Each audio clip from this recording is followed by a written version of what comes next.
to focus on the things you can control and, as far as possible, let go of the rest. Being really interested in the power of connection and community and talking to people. I'm really energized by that, because connection. I have wasted so much time over the years worrying about things that I can't control. Hello grown-ups, and welcome to this week's episode of Beginner's Guide to Being a Grown-Up with me, Sam Cooper-Gray. This week we interview Michelle Pughe-Parry de Klerk, who is an ambassador for the King's Trust and the founder of the B Corp certified The Women's Chapter, which is a purpose-driven movement focused on the economic promotion and development of women. In this episode, she shares her insights on her journey of growing up, the power of connection and community, and that really important learn of letting go of the things you cannot control. So please join me in welcoming her to the podcast. Michelle, tell me a little bit about your journey into adulthood. Adulthood, when you say that, it makes me feel like I should be at a point where I'm more wise and more experienced than I feel usually on a day-to-day basis. But my journey into adulthood, and it's a really interesting question to think back on some of the experiences that have shaped me. But I think I grew up in a small city, which it is actually a city rather than a town, and it feels very much like a small town. Everybody knows everybody else's business. And in hindsight, I think that whole kind of experience where everybody knows everyone made me feel really claustrophobic. But also a lot of where I'm at now, I think, was shaped by the expectation that I felt, or that was placed upon me when I was kind of growing up in that environment. Both of my parents are entrepreneurs, but they left school at 16. So there was this expectation I was the first one to go to university, the first one to get a degree. You know, I was supposed to have a professional career. Supposed to. Well, and that's a really interesting thing. You know, I remember saying to my dad that I wanted to go to advertising school. And he kind of said, oh, well, you get yourself a degree and then we'll talk about advertising school afterwards. And I think I do often think about that conversation, or how I guess I was being really pulled into this creative, maybe non-linear way of working. But I found my way there anyway. And my career path has definitely been anything but linear in terms of the jobs that I've done, the places I've gone, the things that I have done. And all of those things have very much shaped the work that I do now, but also given me the skills that I need to run my own business. And I think there's so much, I certainly felt a lot of shame around my non-linear career path. And all the way through my career, almost feeling like whatever I did was never good enough, because it might have come across, if you looked at a CV, and I mean, I don't have a CV anymore, but if you looked at my CV, you would have gone, oh, maybe she doesn't know what she wants to do. And I've done jobs from teaching English in Taiwan to going down copper mines to working switchboard at a bank. I've done loads of different things, and I had a job from as soon as I was allowed to. You know, I've always worked and tried to find ways to fund the things that I want to do. And interestingly enough, my dad, again, used to always, if we wanted money for something, he would go, write a business plan, come to me and tell me. Love it. Yeah, and so it's really good. And I find myself saying the same thing to my children now.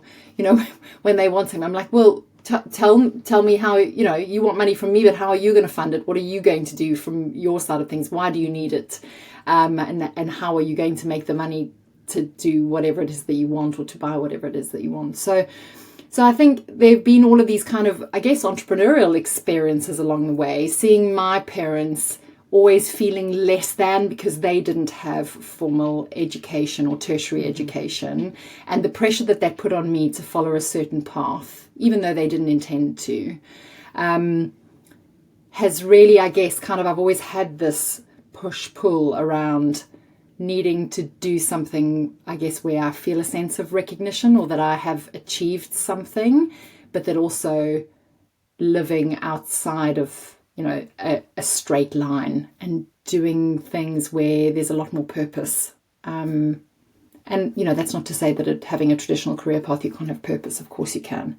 But I love the freedom that's come from all of these experiences that have shaped me, and the places that I've been to and the jobs that I've done. All of them, I think at the time, I was sort of there was no plan.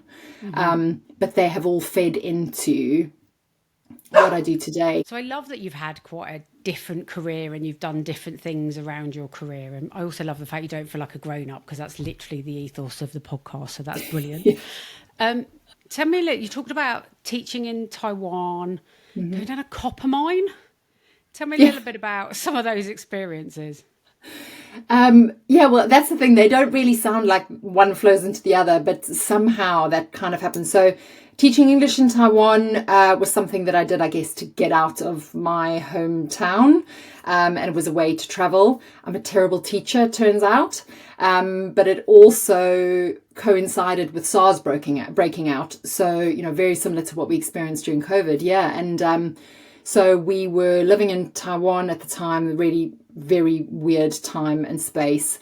And in some ways, it felt like a failure for a really long time, actually, that we reached a point where we were just like, well, we can't teach. We were put on unpaid leave. There was all this weird stuff going on.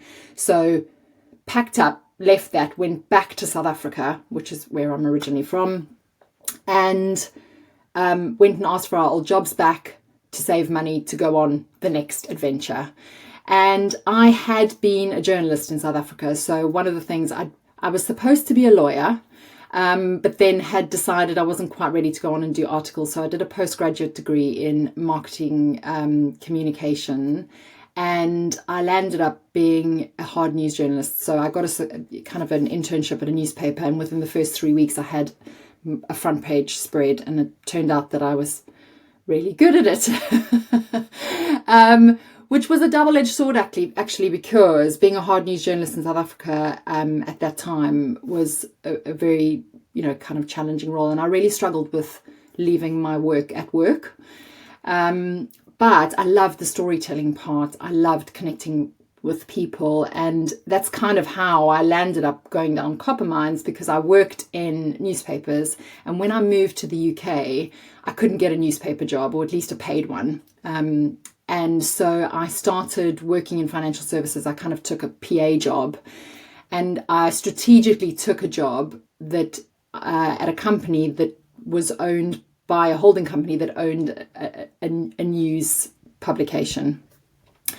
And so my plan was that I was going to work for Business Week, ultimately, but I landed up working for one of their commodities platforms, and I priced copper and aluminium for the European market. So I went from kind of being someone who was supposed to be a lawyer to then being a journalist to then working in commodities and pricing copper and aluminium, and which I absolutely loved, because I got to chat to people all day, to the producers, the traders, the brokers, find out what was going on in the market. But a part of that was that I used to travel to some really remarkable places. So I've been down copper mines. In fact, I was the first woman to go down the Chuquicamata mine when they opened up the kind of below the surface, when they were doing deep mining.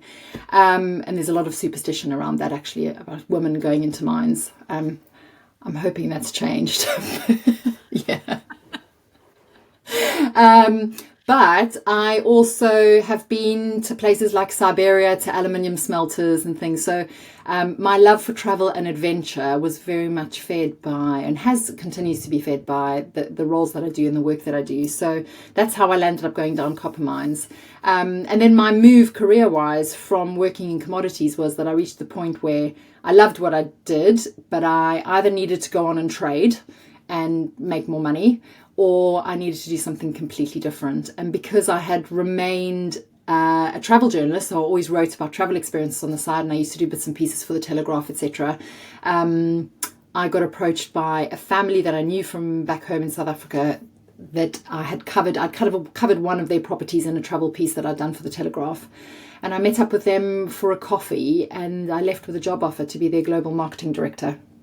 Wow. Yeah, and which the timing was perfect because I was like, well, you know what? I don't really know anything about marketing, but I do love travel. And they wanted a fresh set of eyes on their business, somebody who had a background in the city and also, I suppose, a black book, city contacts. And so I became their global marketing director. And that very much set me up for the work that I do now with Women's Chapter in terms of, kind of understanding the power of community and bringing interesting people together and all of the great things that can come from that. So the Women's Chapter landed up being a spin-off of my work in marketing, or being a marketing director in the luxury space, and understanding, I guess, what people want, but also the magic that can come from bringing people, cross-sector individuals together. And I love the reward that I got from that, and I still do love the reward of kind of when you see those sparks fly and you bring people together, and you kind of, you're like, wow, that's amazing. So I guess the sort of common thread all the way through this journey of mine to becoming an adult is very much, the storytelling piece, being really interested in the power of connection and community and talking to people. I'm really energized by that, by connection. So I never would have expected that I landed up having a career doing that. But yeah, I guess life takes us on journeys, and you've got to have fun along the way, which I'm certainly trying to do. Absolutely. So where did that love of travel and storytelling come from for a girl from a small city in South Africa? Well, I think I've always liked to talk a lot. But I've become a better listener over time. But I think I've just always been really curious, and I love getting to know the stories of why people do what they do, or how they've got to where they have. Very similar to what we're doing here, and I find that really inspiring. And it doesn't have to be anyone who's done anything massively remarkable. I'm fascinated by the twists and turns and how we go on these journeys. And I'm a big believer in there not really being a final destination. It's the journey really that counts. So yeah. And if I really distill it down, it is very much the interest in people, the stories, their journeys, that sets my heart on fire, and helping to tell those stories. Amplifying those stories for the people that want them told. And I think that was always my conflict when I was a hard news journalist. I used to have this thing on a Saturday morning when I worked the Saturday shift. I'd drive down the main boulevard in my home city and see the billboards. And I would know that it was going to be one of my stories on the front page. And I think, what is the headline going to say? There was always this shock, horror, drama element to everything.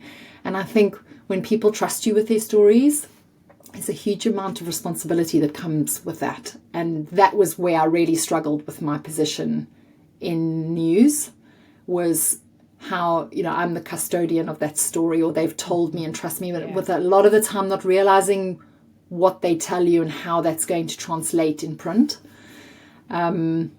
So that was always my kind of struggle with being in that industry, and the huge responsibility that I felt that came with that. And what would your 18-year-old self have thought about you being a journalist? And then, because you said your parents wanted you to go off and go to university, be the first of the family. You wanted to go to advertising school. You ended up doing journalism, going down mines, doing commodities, and now running your own business. What would she have thought about where you are today and the journey you've taken? She would have not been surprised, or she would have recognised the fire in my belly. It sounds strange, and it's taken me a long time to feel comfortable with even saying this, but from when I was a really little girl, I always had a sense or a feeling that I was meant to do something special. I don't know if I've done it yet. It's a work in progress, but I think that's possibly, what that fire feels like, is that drive to make a difference, to drive impact, to do something. So she definitely would recognize that. But she would be surprised by the work that I do, that I'm not a lawyer, that I'm not a high-flying lawyer or a frontline news journalist, because those are the two sort of things. I did go on and do my 2 degrees, and I'm very grateful for those. But yeah, I think she did think she'd be a high-flying family lawyer, possibly. And I think also in business, gosh, sometimes I do really wish I was a lawyer, because it's very useful. Just to have in the back pocket, just in case of need. Yeah. But yeah, or a frontline news. I used to just kind of fantasize about being, wearing a bulletproof vest and helmet and being on the front line. And I'm very grateful too that that's not the career path I landed up with.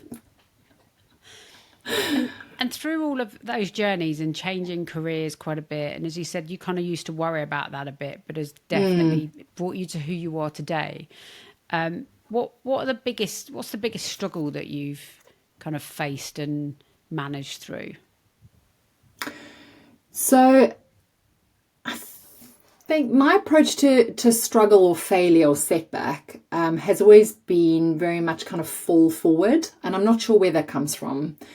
But I was absolutely flawed about 5 years ago, so just before COVID. My marriage ended very suddenly over breakfast, which sounds a bit kind of clickbaity, but it did really.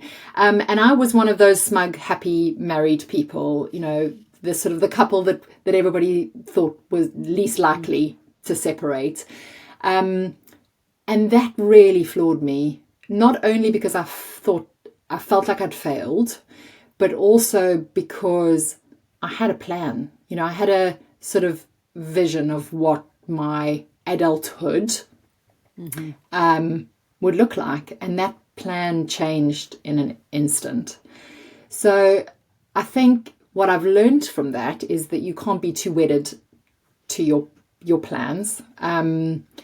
It's really redefined what I want from being a grown-up. And that's very different to what I thought it would look like. And it also has, I guess, reminded me to be more mindful of how future-proof my life is. So, from a financial perspective, I was left totally exposed because I never anticipated that I would, be responsible for paying my own mortgage or any of those things. And so I was catapulted into adulthood in that moment where I really needed to, get my stuff together. I didn't want to swear, but and so I think, and then we that was literally just before COVID started. So this sort of happened in the December, and then. So not only did I have this personal challenge that I had to think about, what was my life going to look like, but then we suddenly had this massive societal challenge, which had a huge impact on my business.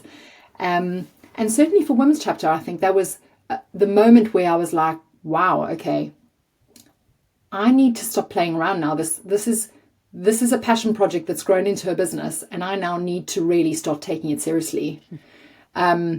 And so in many ways that was a real positive. And what happened through COVID in terms of how we pivoted and the layers that we built into our business as a result of that were all really good pushes, because I think sometimes we know what we need to do. And of course, but you need a kick or you need something to shove you in that direction. And so I've always been really grateful for those shovers, because I'm a procrastinator and a ruminator. All of things, again, that I've become a little more comfortable with embracing about who I am. And I'm working on those things. But definitely, that moment realizing, wow, everything I thought I knew about my life and my future is gone. Wow, so, and I was like, how do I put that all back together without falling apart? So in the end, it's turned out to be a very positive thing that happened, and I've learned a lot from it. but yeah, not being too wedded to a plan for sure, and also future-proofing your life. The thing I've learned most about it was I hadn't put money into a pension for years because I'd had some bad advice. Oh, you're a business owner, your business is your pension. Please don't ever let an accountant tell you that, to anyone that's listening. And so I had to grow up really quickly and start being responsible for myself and for my financial future. And I think there's so many women like me that fall into that trap. So those are, some of the key lessons, and how my journey's been shaped massively over the last 5 or 6 years by that. And I think it's so hard to know what you don't know unless you've know someone else who's been through that lived experience, right? Because it takes your legs out. Any major change in life, any trauma in life just takes the legs out from under you, and then you have to work out, well, how do I pick myself up and look after myself and future-proof? So out of all of that and the experiences that you've had over the years, what's the best decision you've ever made? To work for myself. I think I've reached a point now where I actually am largely unemployable. Michelle, so many people I interview say the same thing. I think I am as well, but I've been in corporate life for 25 years, so I feel really sorry for my bosses. But it's a really, and don't get me wrong, the best decision I made, working for myself, definitely. But that doesn't mean that I don't fantasize about having a job at Waitrose sometimes, and the security of having money in my bank account every month on a certain date, and not having to be HR, accounting, my own board member, etc., etc. And I, over time, I have surrounded myself and brought in people who can do the things that I can't do, and I've got better at doing that. But definitely, I love the fact that I can control what I can control, because obviously that's been the biggest lesson I've learned through all of these things, is that there are things in our lives that we cannot control. Mm-hmm. Losing somebody, whether that be through a death or a divorce or change of circumstances or whatever, we, as much as we'd like to think so, we can't control other people. And then the other thing is, like what we saw with COVID, there are going to be things that happen in our lives and in the world that we can't do anything about. And so we have to focus on the things we can control, and do the best that we can with that. But definitely, starting Women's Chapter, obviously having my children, they're personal things that were great decisions too. Because I did really go through a long period of time thinking that I wouldn't have children. But it's working for myself, and I love the freedom that gives me. I need to make more money. I'm going to come up with more ways to do that. And you can have a lot of fun with it. It comes with a huge amount of stress. But I've got better at managing that too. I think we were speaking earlier about the power of having a break. Mm-hmm. And it's taken me many years to be comfortable with taking time out to have, a brain holiday, as best you can. Because, of course, I was still on my emails and WhatsApp every day. But I think that might break the definition of a break, but we'll go with it. Yeah, but I think, these days it's like having one definition for success. It's impossible. Yeah. It means different things to different people. And we have to do the best we can. If that means taking a holiday and just having some time in the day where you're offline and you're switched off and you're doing the best that you can, then I think, it's very much that done is better than perfect. And I'm still working on that approach, because I'm very much a perfectionist. But we can drive ourselves insane trying to achieve that destination point of whatever it is, having a break, being a better friend, being a better parent, all of these things. There's no final destination. One of the recent guests I've had on the podcast said the most important thing to do is to start. And it's, as a fellow procrastinator, that's something that really struck me, that actually, if you need a break, take a break. it won't be perfect. You may still do some bits and pieces, but actually the psychology of making the decision to go and have a break is really important. And the psychology of just starting something is so important that otherwise we could procrastinate our way through life and never do the thing that we are meant to do, whatever that is. So I'm sure you've got lots of advice over your career and your life. You probably got lots when you went through big personal change. What's the best piece of advice you've been given that you completely ignored? I had to think long and hard about this one. I think it was somewhere along the line being told that I shouldn't worry so much about what other people think. That appreciate all of the great things you have achieved. Take time to stop and give yourself a pat on the back or a hug and think about how far you've come. And I've got a little bit better at doing that, but I wish I had done it a long time ago and just been more unapologetically me. These are the things that come from age, and I guess, when I turned 30, I had like a massive panic because I thought there were all these things I should have achieved by the time I was 30, because 30 was old, right? And then when I turned 40, I had kind of a similar thing. I had a bit of a freak out. I was like, oh, I think I want to have another baby, or there were all these sort of things that I was holding on to in being in my 30s, and all the things that I thought moving into my 40s meant I couldn't have anymore. But actually, now that I'm in my really late 40s, I wish I had taken those pieces of advice and enjoyed the time when I was in my 30s and enjoyed the time when I was in my early 40s and stopped stressing so much about all of the things I was going to lose, all the things that I hadn't achieved. Because I feel better now, I think, than I did when I was younger. And I care a lot less about what people think. Yeah. And I think as we get older, especially women, I think we very much come into our own as we look back on our lived experience. And it is a shame that we can't get that when we're younger, maybe. My business coach makes me have a thing called a me file, which is the fab stuff that you've done as an individual. Yeah. And it's one of those things, and I don't know if it's a female thing or if it's a generation thing, because I think as Gen X, I think we were the generation left to go feral. I think it's really hard to sit back and go, actually, I did that really well. And look at this, look what I've achieved. We're so constantly looking forward to seeing, and maybe that our parents going, go off and be this amazing thing, but then you feel like you have to be an amazing thing. We don't take that time to go, and this links to your taking a break, right? To just sit back and go, look at all of the fab stuff we've done. And that's not arrogance. It's just an acknowledgement of yourself and your achievements, right? And you're right. We're not great at it, are we? No, and I think it's something that comes with being a high achiever. There's this feeling like you can't ever settle. You can't ever be comfortable with where you're at, because there's always something bigger and better to do.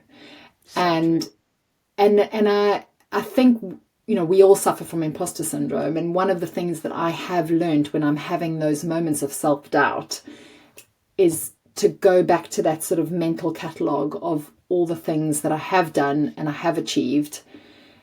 And sometimes it takes, your best friend to say that to you, or somebody to go, please stop doing that to yourself. Just, and we have to do that for ourselves too. Yeah. And to go, do you know what? It's actually okay just to stop and breathe. And you don't need to put fuel on the fire in your belly and keep going for the next best thing. We will do that anyway.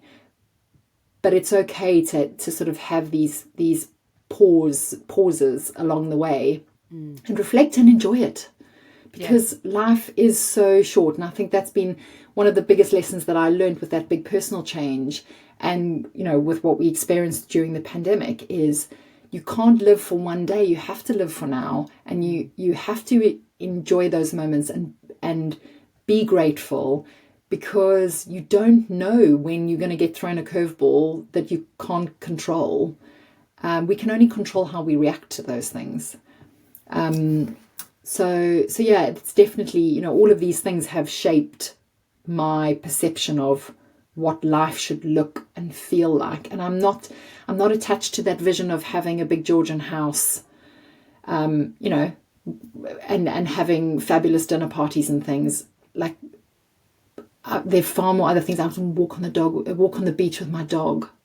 And I'd have these conversations with my business coach about, you know, what does success look and feel like? What are you in your adulthood or as a grown-up, do you really want from your life? Like health, vitality, being able to move around and enjoy my body, because I didn't enjoy my body when I was younger, or be, you know, kind of, I guess, appreciative of how much it could do. Yeah. And so I think a lot of these lessons that I've learned just help me to really distill down what is important at the end of the day. And it's not how much money you make, or, you know, it's about being able to live. And it's the journey to get there, right? And all those lived experiences make you who you are, for better or worse, right? And we learn from good and bad. So you might pull on something you've already said for this one, but we like to set our listeners a bit of a personal challenge. So if you were going to set the listeners a personal challenge, what would you set them a challenge to do? To look at what and who no longer serves them or aligns, you know, so if there is a situation that you're in or a person that you're in a relationship with who no longer aligns with your values, or maybe they didn't ever align with your values, walk away. It's tough and it's way easier said than done. And I'm certainly, again, it's a learning curve, but it's something that a fellow entrepreneur actually told me very early on in my journey. And it was more in relation to kind of partnerships, clients, etc. You know, you can always afford to walk away from someone or something that doesn't align with your values, your purpose. And I think that applies across the board. And again, that's something that possibly comes with age and being further along into so-called, you know, adulthood, is realizing that less is more. You can walk away from people who make you miserable or make you feel less than. And the same when it comes to doing business. I think one of the things that I love about working for myself or running my own company is that you can say no. You can walk away from, you know, people that bring toxicity into your life. One of the main reasons that you work for yourself is that you should be able to do that. You should be able to choose. Yeah. It's not always possible. But yeah, so that would be my challenge. Start small. Start thinking about, you know, what is it in your life that makes you feel less than, and what can you take some steps away from? I love that. What a great challenge. Hopefully some people will take that up. So we've talked a lot about the things you've learned and the advice you've been given and the journey that you've taken around the world almost to get to where you are now. So for the guide, what out of everything that you've learned, what's the one piece of advice that you would put in that guide to help either the future generation or your younger self on their journey through life? To focus on the things you can control, and as far as possible, let go of the rest. Because I have wasted so much time over the years worrying about things that I can't control. And it's a really good exercise, I think, to kind of, even if you have to do it on a piece of paper, you know, out of the things that are worrying you or you're keeping you up at night or troubling you, write them down, put them in the columns. What can you control and what can't you? And I practice this with my children and I do it with my team. It really helps to kind of lessen the mental load. And again, it's a muscle you have to, you know, you've got to build.